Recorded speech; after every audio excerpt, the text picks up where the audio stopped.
NASA is about to land its newest exploration rover on Mars. This week on Radio Astronomy, crew members Roark Habegger and Michael Rosenthal discuss the Perseverance mission and what it means for the scientific study of the red planet.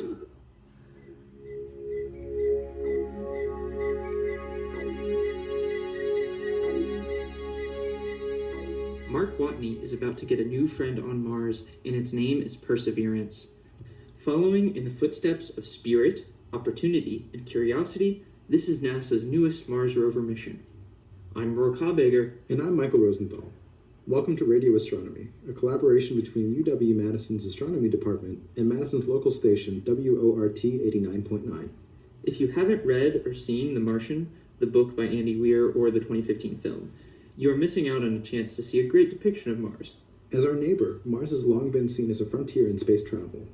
In just a few days, NASA will once again attempt to land on this frontier. In July 2020, an Atlas V rocket was launched at Cape Canaveral Air Force Station in Florida. Its cargo is a new exploration rover named Perseverance, destined for the Jezero crater near the Martian equator. So why has NASA decided to send another rover? Because the others did a really good job. NASA's Mars rovers have a history of staying functional well beyond their planned lifetime. They also have found evidence for fossilized organic chemicals in water that they were not prepared to analyze. For example, Curiosity took pictures of some rocks on the surface that suggested that Mars once had more oxygen. This plays into the theory that Mars once had an atmosphere, possibly akin to the Earth's.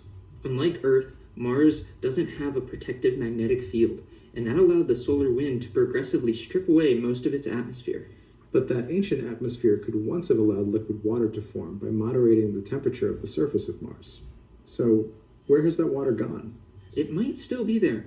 Past missions have observed seasonal streaks on the surface, which grow in the summer. But these recurring slope lineae, or RSLs, could also just be dry sand flowing down mountains and crater edges. Obviously, there are a ton of unanswered questions, and Perseverance has a slew of state-of-the-art tools to try to answer them. Most of these tools will be looking at the composition of Martian minerals, using many different techniques. For example, Pixel, the planetary instrument for X-ray lithography, will shoot X-rays at Martian rocks to see what elements they're made of. Like striking a tuning fork, when these X-rays hit atoms, each chemical element, iron, nickel, copper, sends back a corresponding X-ray at its own unique frequency. Pixel can use this method to detect how much of each element is in the Martian soil, even elements that make up as little as 1 in 100,000 particles in the sample. There's also RIMFAX, which will use radar to look for ice deep beneath the Martian surface. SuperCam, which can examine the chemical makeup of Martian rocks as small as the tip of a pencil from up to 20 feet away. And Sherlock, which will use super high-resolution images of Martian minerals to look for signs that they were altered by watery conditions that could have been home to ancient microbes. That's a lot of science on one mission. And it's not all. There are also 2 instruments designed to pave the way for future exploration of Mars, including missions with human explorers. The Mars Oxygen In Situ Resource Utilization Experiment, or MOXIE for short, will take in carbon dioxide from the Martian atmosphere and convert it into oxygen. Although it won't be used for operating Perseverance itself, understanding how much oxygen we can produce from the Martian atmosphere and how pure we can make it may be crucial for future missions.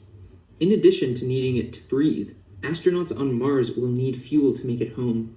Liquid oxygen could be used as fuel that we can make once we're on the red planet, instead of having to haul it all the way from Earth. Meanwhile, MEDA, the Mars Environment and Dynamics Analyzer, will measure the Martian weather, radiation, wind patterns, and dust content in the atmosphere more accurately than ever before. With these instruments in tow, Perseverance will land at the Jezero crater and make its way around through the river delta near its landing site. Or rather, the former river delta. Although Mars is cold and dry now, the Jezero crater was most likely a lake when Mars had surface water. And judging by the topography near the crater rim, there are certain spots where rivers left flow marks as they eroded the bottom of the lake.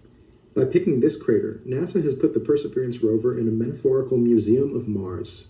The bottom of this ancient lake could have fossilized bacteria and chemical signatures that will answer many of the big questions that we still have. While we wait for the rover to collect data, and then for NASA's multinational team of collaborators to analyze it, everyone has a front row seat to the rover's landing. NASA's website currently has a trailer up for this primetime event, showing a simulated landing of the rover. Check that video out and tune in again on Thursday, February 18th to watch the landing process live. Commentary starts at 1:15 p.m. Central, and touchdown is expected at 2:55 p.m. Central. It will be live on NASA TV, as well as YouTube, Facebook, and Twitter. Thank you for listening to Radio Astronomy. And we hope you have a stellar week.